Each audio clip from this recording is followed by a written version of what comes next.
اللہ الرحمن الرحیم۔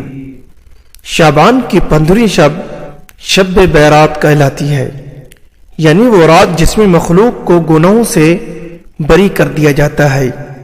تقریباً 10 صحابہ کرام سے اس رات کے متعلق احادیث منقول ہے۔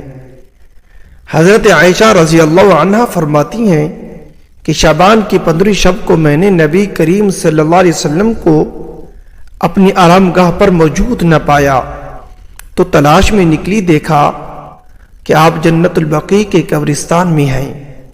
پھر مجھ سے فرمایا کہ آج شعبان کی 15ویں رات ہے، اس رات میں اللہ تعالیٰ آسمان دنیا پر نزول فرماتا ہے اور قبیلہ بنی کلب کی بکریوں کے بالوں کی تعداد سے بھی زیادہ گناہگاروں کی بخشش فرماتا ہے۔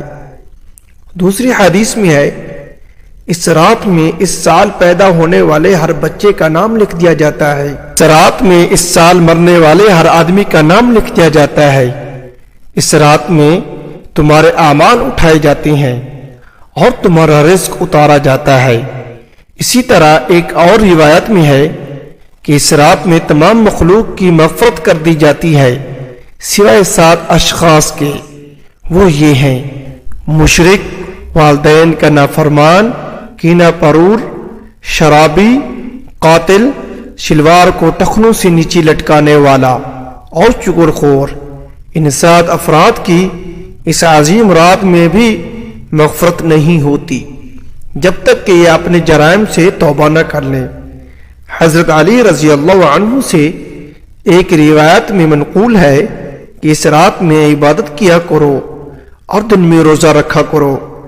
اس رات سورج غروب ہوتی ہی اللہ تعالیٰ اپنے بندوں کی طرف متوجہ ہوتے ہیں اور اعلان ہوتا ہے، کون ہے جو گناہوں کی بخشش کروائے، کون ہے جو رزق میں وسعت طلب کرے، کون مصیبت زدہ ہے جو مصیبت سے چھٹکارا حاصل کرنا چاہتا ہو۔ ان احادیث کریمہ اور صحابہ کرام اور بزرگان دین کے عمل سے ثابت ہوتا ہے کہ اس رات میں 3 کام کرنے کے ہیں۔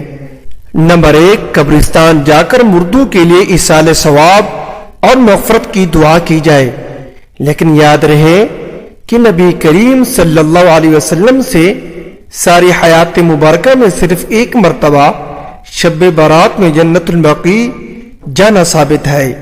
اس لیے اگر کوئی شخص زندگی میں 1 مرتبہ بھی اتباع سنت کی نیت سے چلا جائے تو اجر ثواب کا باعث ہے، لیکن پھول پتیاں چادر چڑھاوے اور چراغاں کا اہتمام کرنا اور ہر سال جانے کو لازم سمجھنا، اس کو شب برات کے ارکان میں داخل کرنا، یہ ٹھیک نہیں ہے۔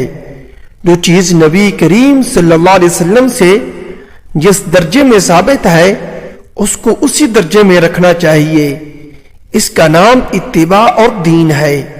نمبر 2، اس رات میں نوافل تلاوت ذکر اذکار کا اہتمام کرنا۔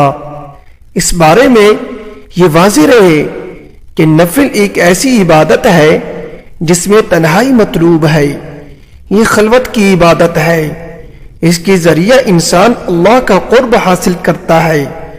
لہذا نوافل وغیرہ تنہائی میں اپنے گھر میں ادا کر کے اس موقع کو غنیمت جانے۔ نوافل کی جماعت اور مخصوص طریقہ اپنانا درست نہیں ہے۔ یہ فضیلت والی راتیں شور و شغب اور میلے اجتماع منعقد کرنے کی راتیں نہیں ہیں، بلکہ گوشہ تنہائی میں بیٹھ کر اللہ سے تعلقات کو استوار کرنے کی قیمتی لمحات ہیں، ان کو ضائع ہونے سے بچائیں۔